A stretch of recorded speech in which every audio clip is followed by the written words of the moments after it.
present about economic analysis on 7-Eleven. So 7-Eleven Malaysia Holding Berhad Group is the largest convenience store in Malaysia, which has 82% of market share. And there is also have 64,319 stores in 18 countries as of January 2018. And in Malaysia, that is 1,260 stores serving over 100,000 customers daily. And we usually can see 7-Eleven in many places such as university, hospital, shopping mall, train station, and others. So 7-Eleven have selling their own product and also other goods. For their own product, which have active drinking water, fresh to go, Slurpee, hot beverage, treat to go, fresh to go, bakery, and 7 Select. For others good, which have drinks, the different type of drinks, personal care and cleansing, stationery, treats such as chocolate, ice cream, biscuit, bread, and also game card. Not only that, they also have provide several services. For example, like bill paying, reload, game reload, ATM, and others. And not only that, in 7-Eleven, they also have their services only available in 7-Eleven, such as Alipay, Prabaya, and Joyce. Yeah. So the scarcity of resources of 7-Eleven, which have two. First one is labor. 7-Eleven need labor to provide services to customer, and also capital such as machinery. For example, like printing machine, ATM machine, drinking machine, and also computer machine to provide services to customers.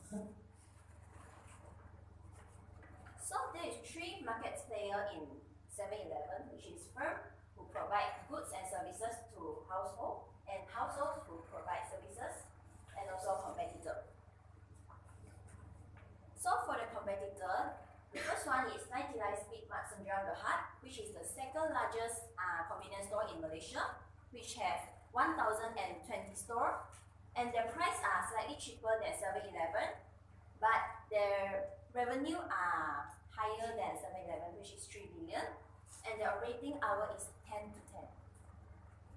So the second one, which is Family Mart, who came in Malaysia in December 2016, is the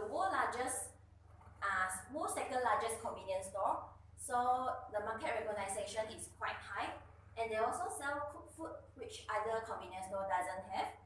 Not only that, they also provide services, and some of the Family Mart, which has 24-hour operating time. The third one, which is My New Holding Berhad, which has 327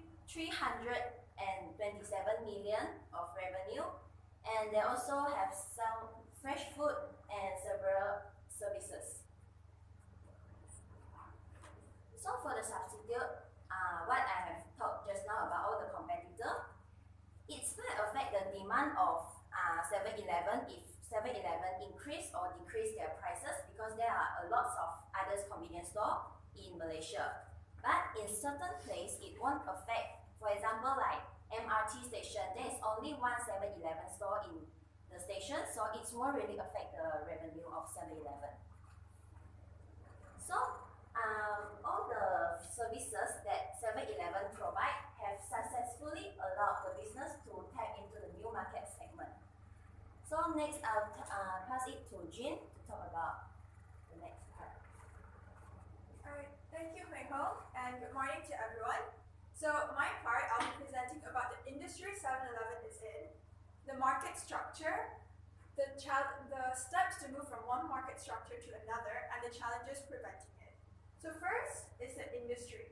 As you all know, 7-Eleven provides goods and services, such as Hui Hong said, goods you can buy food and healthcare things, and there are services like reload and touch and go payments, your bill pays. And so because it provides goods and services, it's in the trading and service industry. Moving on is the market structure. 7-Eleven has a monopoly market structure, which is pretty surprising because, as Hui Hong said, there are so many competitors and there are so many substitutes. However, 7-Eleven is a monopoly market structure because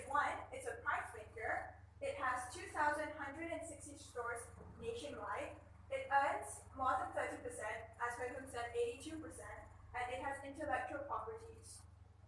But first, let's talk about market makers. Example, at 1 o'clock in the morning, you finish study and you're really hungry, and you say you want to eat Maggie Cup. And the only convenience store that operates 24 hours is 7-Eleven, KK, and Family Mart. But the problem is, KK and Family Mart is not everywhere. It's only in selected towns. And so that's why 7-Eleven is considered a monopoly, where there's only one convenience store in one place, and so all the consumers has to go 7-Eleven just to buy. And not only does it provide only food, but there's services as well. Like there's hot water, there's a microwave, you can use those services. And so you're buying your Maggie Cup, and you could probably go Speed Mart at a different time, but you need hot water as well. And so that's why 7-Eleven is a price maker, where the demand is high because there's only one place to buy, and because the demand is high, the consumers are willingly to pay as much as possible just to get that good.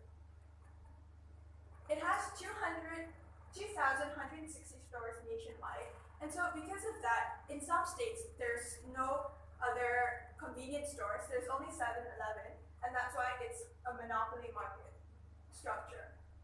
And it has intellectual properties such as Big Go, Fresh to Go, Slurpee, and you all know that Slurpee is something that you can only get it from 7-Eleven, and so the idea and the concept of these foods have claimed, 7-Eleven has claimed ownership.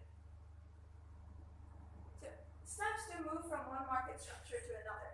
So now we all know that 7-Eleven is a strong monopoly, and from a strong monopoly, how to move it to a pure monopoly. So first is to collude with other firms.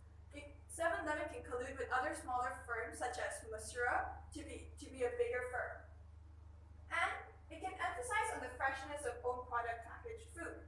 So you all know there's Fresh to Go, where there's bread, there's actually nasi lemak, there's sandwiches, there's pastries, and they emphasize on the freshness of the own product and their packaging as well, so that it entices the customers to buy and it looks more appetizing. The third step is to refurbish some outlets and provide free Wi-Fi. So 7-Eleven has planned to provide seats and tables in some 7-Eleven stores, so that when you eat there, you can sit down there and eat, and you can use the free Wi-Fi as well. So let's go back to the Maggie Cup. Let's say it's 1 o'clock and you want to sit there, you want to do work, and there's free Wi-Fi as well. So you can actually sit there, do work, and eat. And if you feel like, oh, I'm thirsty, you can go into 7-Eleven and buy more drinks. So it increases revenues and customers as well. And the last one is to open a minimum of 150 outlets and refurbish 200 outlets per year. So the more stores, more revenue and more consumers. And so it increases their chances of becoming a strong monopoly to a pure monopoly.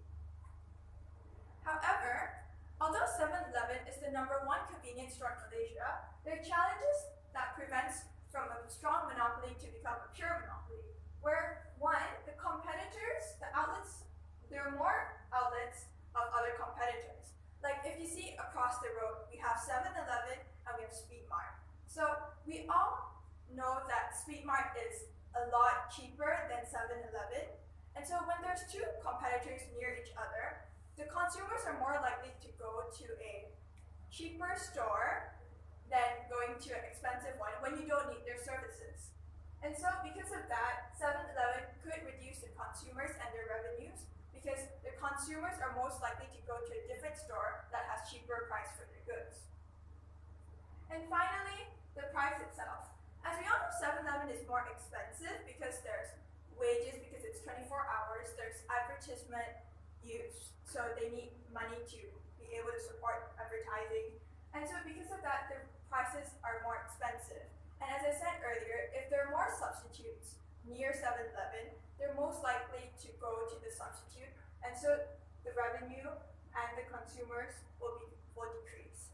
So moving on, I'll pass it to Lei Ying, who will talk about the possible market failures and the roles of governments. Thank you.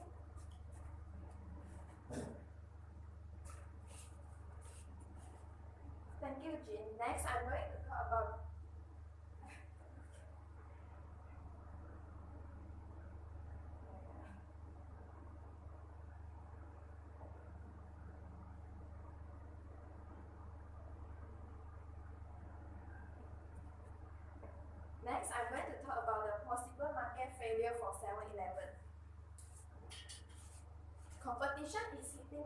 Malaysia convenience store market.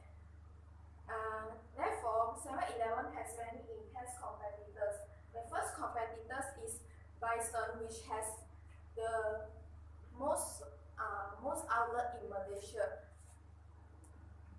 Bison has more ready-to-eat product, and it has provide more and more ready-to-eat products for the younger generation in urban area for the concentration. Besides, 88% of its products are sent from central distribution center to keep the cost low, and 15% of its store operates 24 hours to reduce the labor overhead. Unlike 7-Eleven, Bison owns 100% of its own store. Malaysia 7-Eleven has more competitors when Family Mart entered Malaysia last year. Family Mart offers own brand products such as steamed fish cake, onigiri rice and grits. Besides, it also offers more ready-to-eat products such as fried chicken and some fried food. Unlike 7-Eleven, Family Mart has offered more place to sit and recharge phone. In addition, 99 Speed Mart has lower price compared to 7-Eleven, and they sell mainly household products. 99 Speed Mart has more migrant workers and are for lower income consumers. The next possible market failure is lack of franchising. 7-Eleven Malaysia Holding